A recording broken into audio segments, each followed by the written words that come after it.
Brognard, illustre journaliste et animateur fondateur de l'émission Koh-Lanta, fait palpiter notre cœur, notre âme, voire notre instinct de survie à chaque nouvelle saison.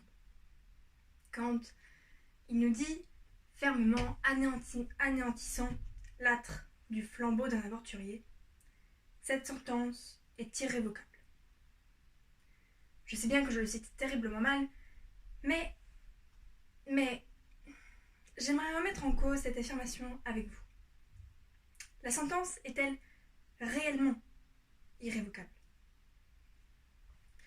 Je vais vous narrer une petite histoire qui, vous allez voir, ne manque pas d'injustice. Enfant, innocente, je m'amusais souvent avec les autres garnements de mon âge. Un jour de pluie, une de mes amies courut dans cette étendue sauvage de l'école que l'on nomme cour de récréation. Maladroitement, elle bouscula notre chère et tendre peste de notre petit groupe, l'embourbant dans le jardinet. Cet enfant, ainsi embourbé, décida que l'autre maladroite ne ferait plus partie de notre clan. Vous vous demanderez sûrement pourquoi. Non pas pourquoi je vous raconte cette histoire, mais pourquoi avoir été si cruel et sans cœur. Eh bien, tout simplement parce que cette idiote s'est prise pour Denis Brognard. Il ne fallait qu'il n'en reste qu'une, et ce serait forcément cette petite peste. Enfin, les questions que moi je me pose sont: qui est-elle pour ordonner cette terrible sentence? Et comment peut-on être à ce point sans cœur? Cette sentence, ou cette opinion, ou autrement dit, cet avis solennellement formulé faisant autorité et auquel on se range, m'a toujours paru arbitraire. Car oui, qui est-on pour bannir ainsi une pauvre écervelée qui attachait la robe d'une autre? Telle est la question. Être ou ne pas être taché debout? Enfin, comme j'étais encore une enfant mineure, l'enjeu de cette décision impossible à effacer, à annuler, me paraissait anodin. Mes chers auditeurs, j'aimerais rendre honneur à la mineure de moins de 18 ans que j'étais, et j'aimerais consacrer ce concours d'éloquence, ou, comme j'ai pu le voir dans un commentaire YouTube, ce rap contenders pour les riches, à la miséricorde. Oui, la miséricorde. Un écrivain gourmand de Madeleine, sous-entendu Proust, dit, je cite, toujours très mal, « À tout péché miséricorde, et surtout au péché de jeunesse. » Quelle savante phrase! Quel génie! Enfin, vous savez, les grands esprits se rencontrent. Mais revenons à nos moutons, ou plutôt à nos madeleines. Proust avait déjà compris, n'en déplaise à Shakespeare, que les tréfonds du problème se trouvaient dans cette phrase. Être ou ne pas être miséricordieux. Outre l'utilisation fortuite de cette valeur par la religion, l'irrévocabilité de la sentence me brise le cœur. Car oui, j'ai un cœur. Et je suis indubitablement convaincue que vous, chers auditeurs et chers membres du jury, malgré votre froideur que je ressens avant même de passer à l'ardeur de votre grille, que vous avez un cœur.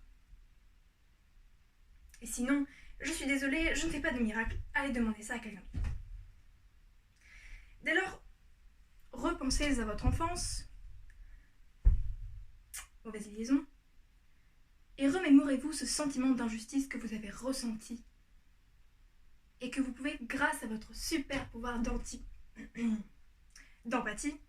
que vous pouvez ressentir pour l'autre maladroite.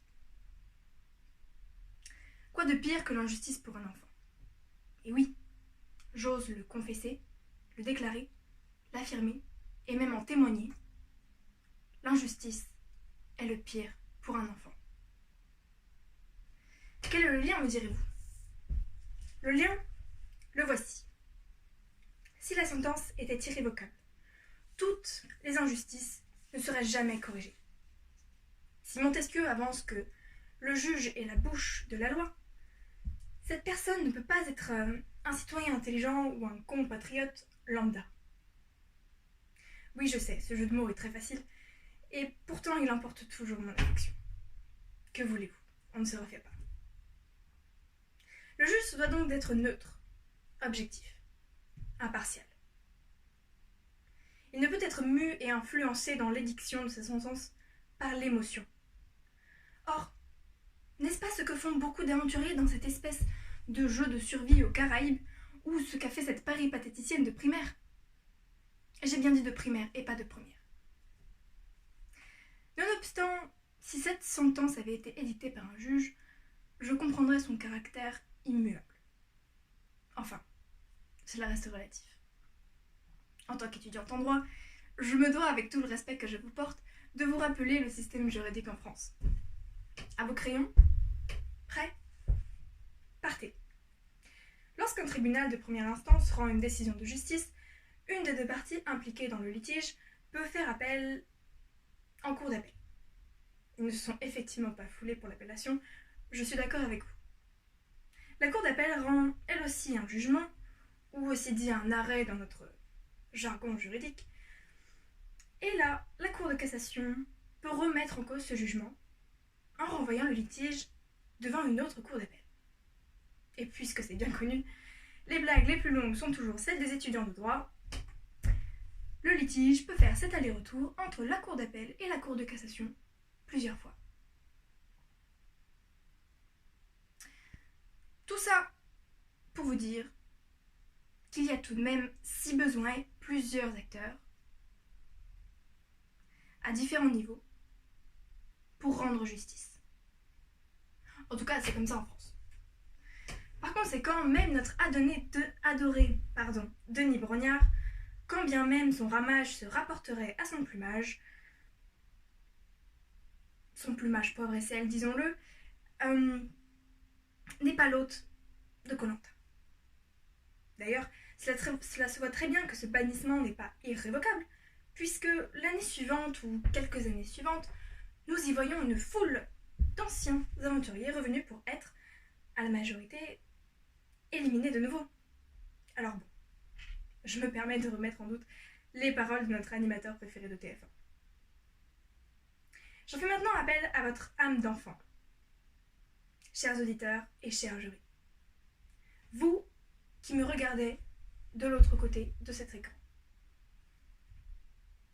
Du haut de mes 20 ans, j'ai fait des erreurs, et certaines plus graves que d'autres. Par exemple, j'ai déjà fait porter à mon chat un haut à paillettes. Si la sentence était irrévocable, jamais, au grand jamais, on ne m'aurait pardonné pour cette infamie. Que dis-je? Cette obscénité. Et pourtant, une âme charitable et miséricordieuse m'a pardonné. Mon chat en question.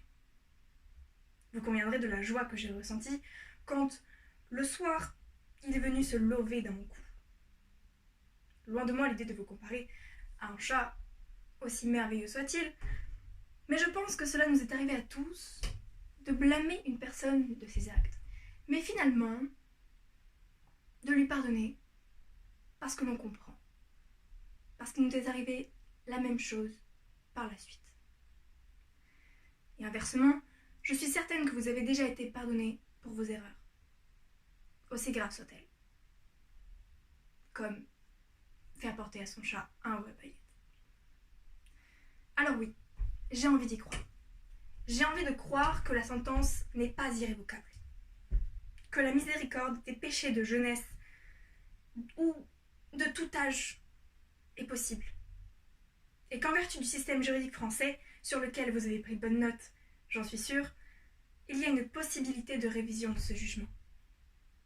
Et enfin, pour toutes ces raisons que je vous ai énoncées et qui vous ont, j'en suis sûre, au fond de vous, totalement convaincu et entièrement persuadé que cette sentence n'est en fait pas si irrévocable qu'elle en a l'air. Je vous remercie.